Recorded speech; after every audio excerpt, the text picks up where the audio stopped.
Magandang umaga ko. Sabi mo kayo seryoso. Sabi ni Tita Lina, magpakaligaya ka. Kung makikita mo kung mga sumaligaya. Maligaya. Maligaya.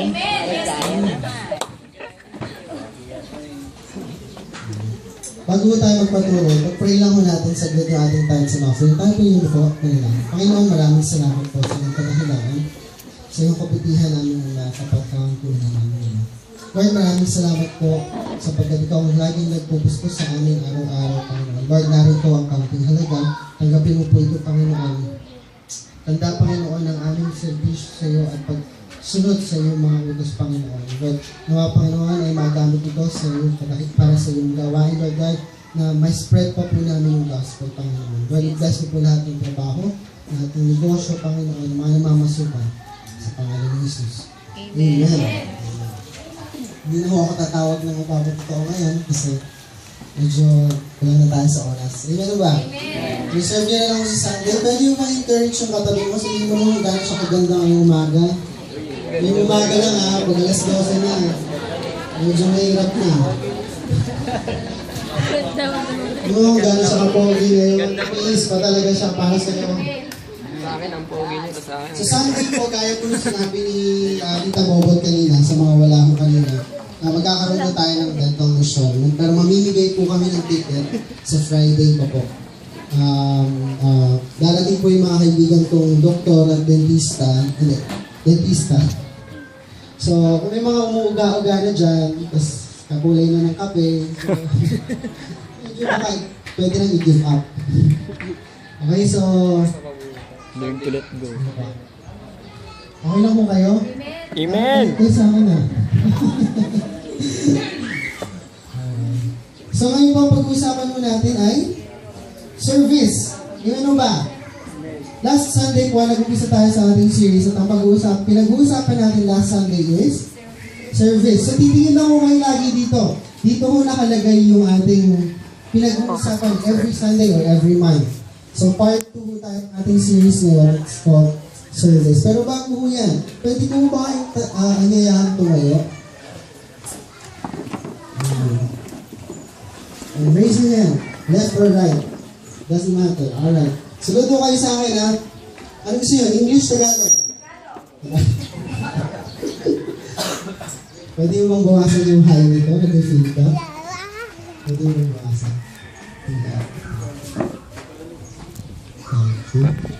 Kanina pa, sinang kukulang. Baba niyo muna.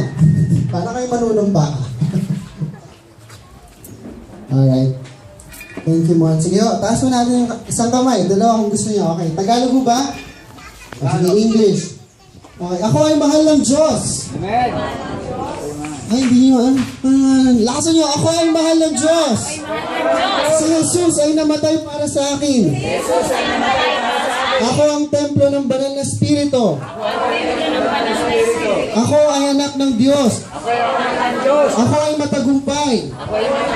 Ako ay pinili. Ako ay inilaan. Ako ay propeta ng mga bansa. Ako ay pinagpala. Ako ay pagpapala. Amen. Tayo po lahat manalangin.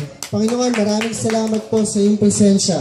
Lord God, sa iyong katakilaan ngayong umaga ito, Lord God, sa aming buhay, Panginoon. Lord God, sa oras na ito, Panginoon, we came here with expectancy, Lord God, expecting that you are going to bless us, Lord. Lord God, sa aming maririnig na iyong salita, Panginoon, nawa o Diyos, maging katulad ito ng double-edged sword that will pierce our hearts, Lord God. And Lord, one day it will grow, Panginoon, it will bear much fruit, Father God. Lord, bless us, Panginoon, and anoint the preacher of the word. In Jesus' name we pray. Amen. Amen.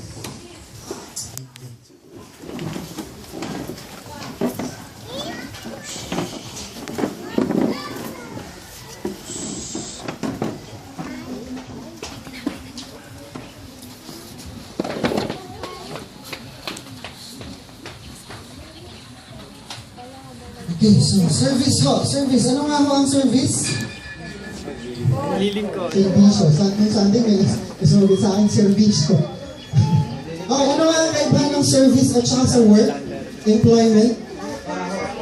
Pag trabaho, may Papalit. bayad. Pwede kang, meron ka dapat sahod. Pero pag servisyo, Meron o wala, okay lang. Amen mo ba? Amen. Sino rito mahilig magserbisyo? Kami lang? Taas ang kamay. Sino mahilig magserbisyo? Yan. God bless you. God bless you. Alright, so ngayong umaga, pag-uusapan natin, sino ba ang may karapatang magserbisyo sa Panginoon? Ang bilis na sagot ha. Okay, pero bago yan, syempre meron pa rin tayo nito. Wala pa tayong TLP. Next week ko siguro meron na. Next week na ho. Okay, pakibasa ho. Sinabi ko nito sa inyo, upang kayo. Okay, basa ho. 1, 2, 3. Sinabi ko ito sa inyo upang kayo'y magkaroon ng kapayapaan sa pakikipag-isa sa akin. Daranas kayo ng kapighatian sa mundong ito. Ngunit tibayan ninyo ang iyong loob. Kapag tagumpayan ko na ang sanlibutan. Okay, so, yan ho ang ating pag-uusapan. Ano tatanong mo? Anong connection yan sa serbisyo, Pastor? Ang sabi doon, ito ang isa sa mga paborito kong verses sa Bible. John chapter 16, verse 33. Ang sabi doon, sa English, maganda yung translation sa English. In this world, you will have trouble. Ang sabi doon. But take heart for I have overcome the world. Mamaya makikita natin, anong connection niya sa serbisyo? May pahapyaw tayo dyan last week. Naalala nyo, ikaw na nga yung tumulong, ikaw pa yung Sama. yan. Yan ang pahapyaw natin last week. Okay, so unang tanong. First question. Ganda ng PowerPoint natin. First question. Sino ba ang may karapatang magsilbi sa Panginoon? Naalala niyo yung kwento ni Adan at Eva? Ilan ho ang anak nila? Sige, kung sino makakasagot, nilibre na sa Jollibee mamaya. Ilan ang anak ni Adan at Eva? Ha? Dalawa? Tatlo! Si Cain, si Abel, namatay si Abel, napalitan si Seth. Okay, tandaan niyo ha, si Seth. Okay, so doon magagaling ang ating kwento sa unang tanong. Medyo mahaba to, so kailangan ko ng sino pwedeng tumulong sa akin? Okay, pangalawa natin si Claire. Dito si Claire yung inis yung bro. Parang ayaw mo na maon. Ayaw mo ng gray masyado. Okay. Nakikita niyo po ba? Okay, pakibasa ho. Sinundan ni Cain ng isa pang anak na lalaki at Abel naman ang pinangalan dito. Naging pastol ito at si Cain naman ay naging magsasaka. Dumating na ang panahon na si Cain ay naghandog kay Yahweh ng ani niya sa bukid. Kinuha naman ni Abel ang isa sa mga pangalan ng kanyang kawan. Pinatay niya ito at inihandog ang pinakamainam na bahagi. Okay, stop muna tayo doon.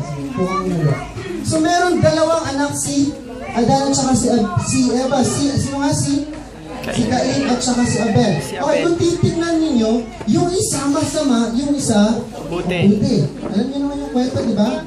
Ito ang record ng first murder sa Bible. Alam niyo ba yun? This is the first recorded murder in the history of man. So ang unang pagpatay ay naganap dito pa lang sa Genesis. Pinatay ni Cain, sino si Abel dahil saan? Hindi. Tinawahin katabi mo mga inditero. Kaya sabihin mo, bawal ang inditero, ha? Bawal. Okay, bawal ang inditero. Okay, so sino ang pwedeng mag-alay sa Panginoon? Anong sagot? Kahit sino pwede. Sino pwedeng magsilbi sa Panginoon? Kahit sino pwede. Amen ba? Amen. Ibig sabihin, kahit yung wala dito sa JRC? Yes. Pwede. Pwede, di ba? Pero kung lalaliman pa natin ang tanong, kaninong serbisyo kaya Patras. ang igagalang ng Diyos? Yan. Kaninong pag-aalay, kaninong serbisyo kaya ang ituturing ng Diyos na kaaya-aya sa kanyang mata? Tama ba? Kasi kung susundan natin yung kwento, nainggit si Cain kay Abel kasi mas kinalugdan ng Diyos ang alay ni Abel. Ano ba inaalay ni Cain? Ang sabi doon, sabi natin, si Cain ay naging isang magsasaka. Kaya ang inaalay niya ay bunga ng kanyang pananim. Pero si Abel ay isang pastol. Kaya ang inaalay ni Abel, yung pinakamagandang tupa na alaga niya. At hindi lang basta pinakamaganda, kailangan yung panganay na tupa. Ayun ba? So, ang tanong ngayon, sino pwedeng magsilbi? Nagsilbi sila, di ba? Pareho. Pero kaninong pagsisilbi ang itinuring ng Diyos na mas kaaya-aya? Yung kaya, sa makatuwid, matatanong mo sa sarili mo, meron palang pagsisilbi na mali, merong pagsisilbi na tama, at may pagsisilbi na mas kinikilala ng Diyos. Ano ba? Hindi nyo mali ako ha. Basta tayo lang yun. Merong pagsisilbi na mas kinalulugdan ng Panginoon. Ano ba? Wala siya dito sa Genesis, pero ang sabi sa Kawikaan, chapter 21, verse 27, hindi simulat ko ito. Ang sabi doon, kasuklam-suklam sa Diyos ang alay ng isang pusong masama. Kasuklam-suklam sa Diyos kapag pala tayo ay nagsiservisyo sa Diyos at sa tao nang may maling motibo. Ano ba? Kaya pag nagsiservice tayo, nagsiserve tayo sa Lord at saka nagsiserve tayo sa tao, tatanong mo lagi sa sarili, ano ba yung purpose ko? Ba't ko ito ginagawa? Para ba hawakan ko siya sa liig? Para ba, pag ako naman ang mangailangan at humingi ako ng tulong sa kanya, hindi siya makatanggi. Tama mo ba yun?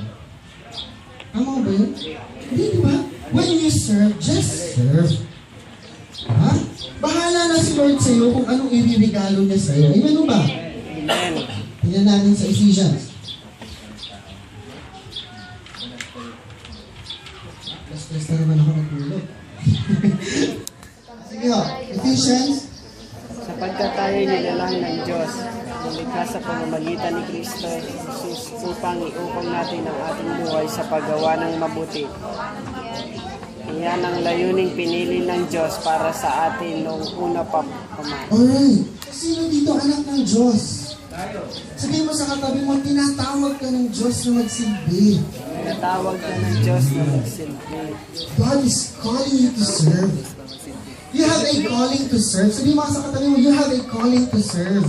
Tanggalin niyo ho sa isip niyo na pag sinabing pagsisilbi, trabaho lang yan ni Pastor. Trabaho lang yan ni Tita Bobot. Trabaho lang yan ni Tita Chi. Trabaho lang yan ni Ate Shirley. Eh, ano ba? Oh, wala. Amen. Amen ba? Amen. Kanina ko medyo late tayo nag-start kasi medyo may mga ilan tayong kapatid na umalis muna. So, medyo nahirapan tayo mag-set up. Pero, kaya natin ito ginagawa is because we want to serve the Lord. Amen ba? Amen. Pero naramdaman ko yung presensya ng Diyos kanina sa praise and worship. Amen ba? Amen. Naramdaman niyo mo ba? Amen. Hindi yata. Naramdaman niyo mo ba ang banal na presensya ng Diyos kanina? Sabi ko, tuwa ako lalo na sa kantang to, tunay na Diyos. Tunay na Diyos mo ba ang Diyos sa pinag-ilan ko? Amen. Amen. Ano yan sabi? Walang kapantay. Wow. Medyo mahaba ulit. Sino nga pwede yung secretary? Ito mas matangkad. Kasi mas mahaba ito eh. Mukhang ayaw mo rin ng gray ah.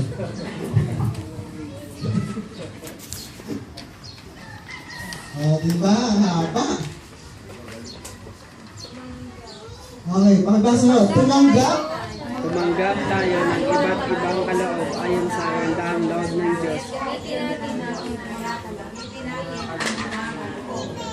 Okay. Tumanggap tayo ng kaloob mula sa Diyos. Amen ba? Amen. Okay, next. Saan na tayo? Kung ang ating kaloob ay pagsasalita ng pahayag mula sa Diyos, magpahayag tayo ayon sa sukat ng ating pananampalataya. Kung paglilingkod ang ating kaloob, maglingkod tayo.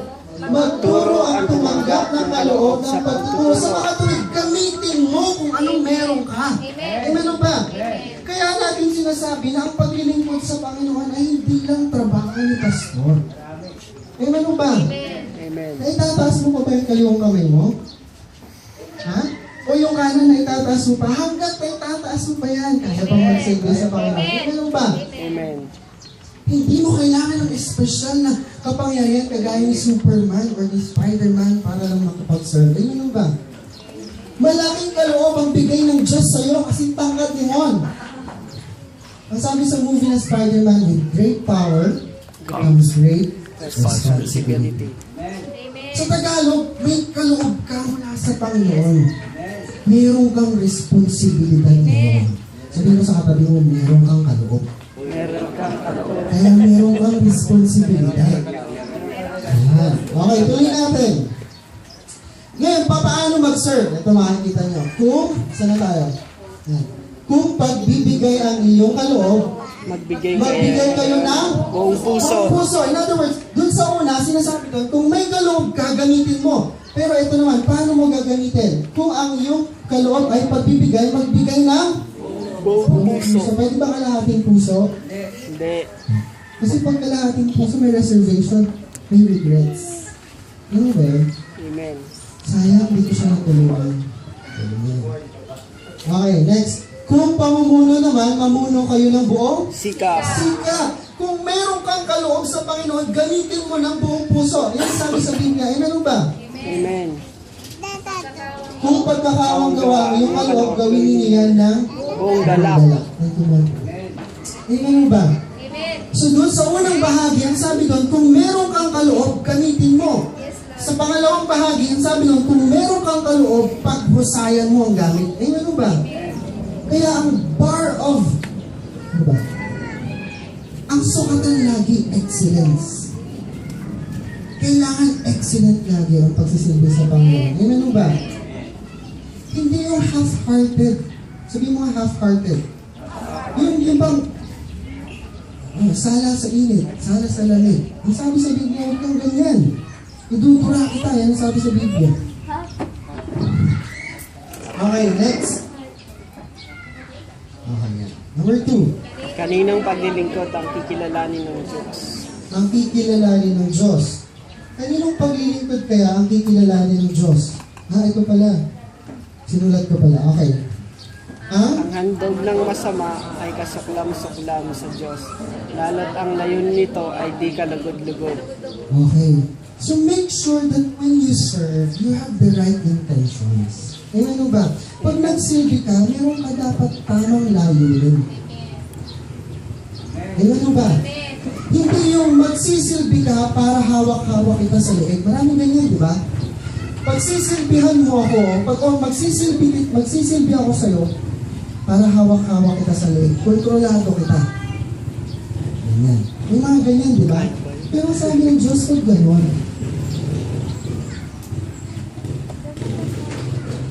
Ito mahaba ulit ito. Sino kaya? Thank you, Mon. Okay, basa po. Mga kapatid, ingatan ninyo na huwag maging masama ang sino man sa inyo at mawala ng pananampalataya hanggang sa kanyang talikuran ng Diyos mabuhay. Sa halip, magtulungan kayo araw-araw habang ang panahon ay matatawag pa ngayon upang walang sino mang madaya sa inyo maging alipin ng kasalanan sapagkat tayo lahat ay kasama ng Kristo sa gawain. Mananatiling matatag hanggang sa wakas ang ating pananalig ng ating ipinakita noong tayo'y unang sumampalataya. Thank you, Ma'am. Ang tanong mo dyan ay ganito. Kung ang kinalulugdan ng Diyos ay yung serbisyo na mayroong tamang layunin, ang tanong ay ganito. Paano kung ang isang tao ay Kristiyano na? Kristiyano na siya, binigay niya na yung buhay niya sa Panginoon. Pero maya't maya, bumabalik siya sa dati niyang buhay. Tapos nagsisilbi pa rin siya sa Panginoon. Sa mga tweet, mayroon siyang dalawang pagkatao, kagaya ko. Dati. Sa mga nakarinig ng testimony ko. Meron siyang dalawang pagkatao. Pag linggo, panal siya. Pero pag Lunes hanggang Sabado, kumpare niya sa Satanas. Ang tanong ngayon, pag nagsisilbi siya sa Diyos tuwing linggo, katanggap-tanggap pa kaya yan sa Panginoon? Hindi. Tandaan nyo ha, born again na siya, Christian na siya, nagsisilbi na siya sa Panginoon. Pero maya't maya, minsan-minsan, bumabalik pa rin siya sa dati ng buhay. Ang tanong ngayon, yung ganung serbisyo ba sa Panginoon, katanggap-tanggap pa rin? Palagay nyo, ako ho bilang isang pastor, hinahanap ko ang kasagutan. sa Biblia? Hindi ko po alam. Kung meron mo kayong sagot, mabuti mo yan. Ako ho, hindi ko alam. Ang sagot ko ay ganito. Hindi ho ako binigyan ng Panginoon ng karapatang husgahan sila. Yun ba? Amen. Kaya natin binasa yung binasa natin dito. Ang trabaho natin ngayon ay kalabitin siya. Pare, kala ko ba nagsisilbi ka sa Diyos? Bakit mula Lunes hanggang Sabado kung paano mo ang demonyo? Ayan. Yun ang trabaho natin. Amen ba? Wala tayong karapatang husgahan sila. Kung katanggap-tanggap ba ang pag-aalay nila sa Panginoon o hindi. Ang trabaho natin ngayon, kalabitin mo siya. Bro, amen ba? Kasi ang sabi niyo, huwag mong hayaan Pare, ba't ang ganda ko? na ang isa sa inyo ay bumalik sa dati niyang buhay. Amen ba? Huwag niyong hayaan na ang isa sa inyo ay talikuran ng Diyos na buhay. Nasusundan niyo pa ba? Amen. Okay. So pag meron tayong kapatid sa church, kapatid na natin siya sa Panginoon, pero nakikita pa rin natin siya sa bahay sugalan o sa bahay inuman mayat maya. Pero pag Sunday, nandito naman siya, huwag mo siyang husgahan. Ang serbisyo niya sa Panginoon, ang Diyos ang maghuhusga sa kanya. Ano ang trabaho mo bilang kapatid sa Panginoon? Kalabitin. Yan. Kalabitin mo siya. Sir, Ma'am, kamusta ka na? Ano nang nangyayari sa'yo? Gusto ka naman. Seryosohin mo naman ang paglilingkod sa Diyos. Kailan pa lang ko lagi kinakamusta ni Pastor. Seryosohan mo ang pagsisilbi sa Panginoon. Alam niyo ba yun? Lagi kang kinakalabit. You are not authorized to play with God. Hindi mo kasi ginagawa. We do not have that right. Hindi pwedeng laro-laro ang serbisyo sa Panginoon. Amen o ba? Amen. Kailangan commitment. Sabi mo nga commitment. Di ba inaral natin last time? Commitment. Commitment. Commitment. 100%. Sabi mo nga 100%. 100%. Hindi pwedeng 99.99. Hindi pwede. Hindi pwedeng magtitira ka para sa sarili mo. Amen mo ba? Kasi si Jesus na namatay siya sa cross, wala siyang iniwan. Amen mo ba? Nagsilbi siya sa atin 100%. Amen mo ba? Amen. And He deserves 100% from us. Amen mo ba? Kaya mahirap po magsilbi sa Panginoon. Alam mo ba? Hirap ano? Hindi mo madali. Ang hirap kaya gumising ng alas 6 ng umaga ng linggo. Galing ka pa Makati? Mahirap. Diba? Galing ka pang Mandaluyong? Mahirap kaya. Galing ka po. Sino ko dito mas malayo pa pinanggalingan ko sa amin? Saan ka? Grabe. Parang ilang tawid kami. Amen mo ba? Pero alang-alang sa cause ng Panginoon, sabi niya, it is for this cause. Oh, to galing Caloocan to. Alam niyo ba yun? Ay, galing Tubaco. Pero si Kiana, galing mo yan ng boundary ng Caloocan at Bulacan. Tama ba? Diba? Ganyan niya kamahal sa Lord. Palakpakan naman si Kiana. Welcome to Jersey, Kiana. Naalala ko lang dito. Ilalim ako. Kung paano ko sinimulan yung isang gawain doon sa bulog sa amin, na kailangan kong tumuwid ng ilog para lang mapuntahan sila. Ang layo ko nun is about 9 kilometers away from National Highway.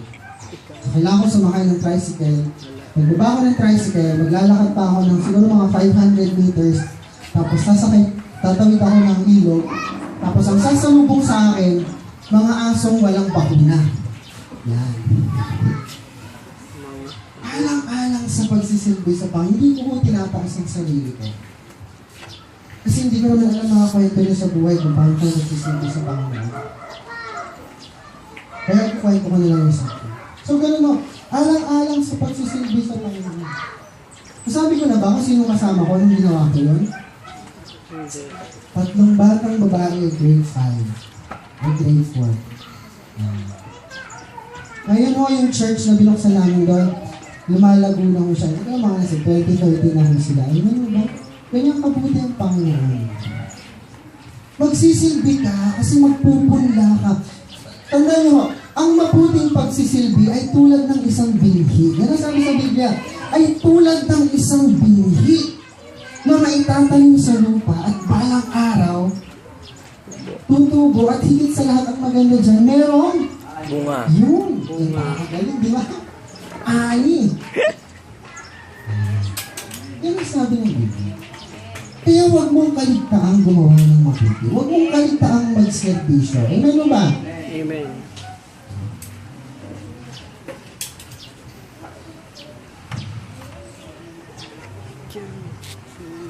Wala ko.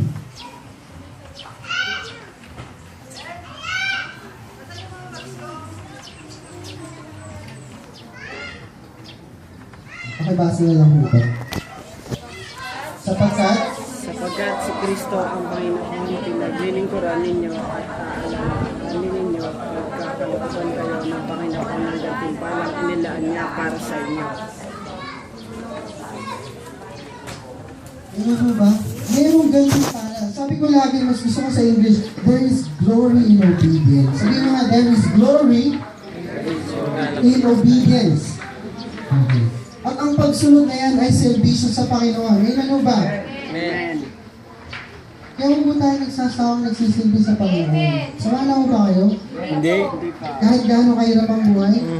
Lapit na tayo natapos. Babalik po tayo dahil sa verse natin kanina.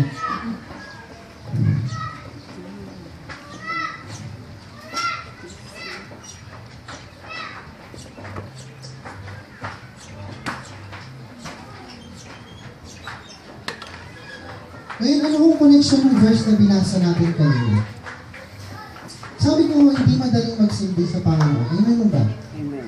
Sino rito may problema? Lahat naman tayo, di ba? Sa mga kapit, mali yung tanong ko, sino rito walang problema? Ang saklap ng buhay ng isang tao walang problema. Sa totoo yan. Si Alvin. Sa totoo yan mo. Yung bang pag naupo tayo at meron tayong kape, wala ka man lang maikwento tungkol sa buhay mo. Wala ka man lang kwento patungkol sa kabutihan ng Diyos sa buhay mo. Kasi wala kang problema. Gawa nyo ha? Amen. Kaya maggalak ka kung may problema ka. Amen! Ayan na. Buhay pa pala ka. Eh, sabi ni Tita Anita, di ba? Maggalak ka habang sinusubok ka ng Panginoon. Hindi pa pala kayo. Kala ko mag-isa na ako. Nasaan na sila? Amen! Amen! Yes, sir. Hindi mo ba? Ang saklap ng isang buhay na masyadong hayahaya. Yan ang gusto natin minsan palagi, di ba? Minsan palagi. Yan ang gusto natin madalas. Hayahayang buhay. Kaya. Kaya. Pero delikado mo masyado yun. Masyadong delikado. Bakit? Masyadong masarap. Masyadong masarap. At pag masyadong masarap, wala kang kilala. Diba? Tama. Diba? Tama. Wala kang nilalapitan. Marami akong kilalang ganyan sa probinsya namin. Nung hirap na hirap sila, lahat ng tao hiningitian nila. Pero nung ang yaman-yaman na nila, wala silang problema ni isa. Para bang, ano ba kami? Parang gano'n. Ano na nangyari sa amin? Akala ko ba magkaibigan tayo? Ang punto ko rito, mahirap magsilbi sa Panginoon. Eh, ano ba? Amen. Ang sabi natin yung sa pinasa natin kanina, in this world, you will have sa mundong ito, meron kang nga, pakibasa ulit. Sinabi ko ito sa iyo upang kayo'y Paghatian sa mundo ito. Magdaranas kayo ng kapighatian sa mundong ito. Alam niyo, 26 years na akong nasa loob ng church, iilang pastor lang ang nagtuturo sa amin ng klase ng ganyan. Hindi ko alam bakit. Bakit pag nagturo sila ng pangako ng Diyos, laging maganda? Maganda naman, oo. Pero iilan ang nagtuturo ng ganito, may pangako ang Diyos sa inyo sa mundong ito. Daranas kayo ng Paghatian. kaya ang tawag ko sa verse na yan, the unspoken promise of God, yan ang tawag ko dyan. Yung tawag ko lang yun, ewan ko sa iba. Sa mundong ito, daranas kayo ng... Kaya huwag kang magtataka ngayon, bakit sa katutak ang problema ko? Hindi ba? Amen. Huwag kang magtataka ngayon, bakit parang mas matangkad pa sa akin ang problema ko? Kasi may sinabi sa Biblia, sa mundong ito, may Problema. kapilian. Pero nagtapos ba doon ang Biblia?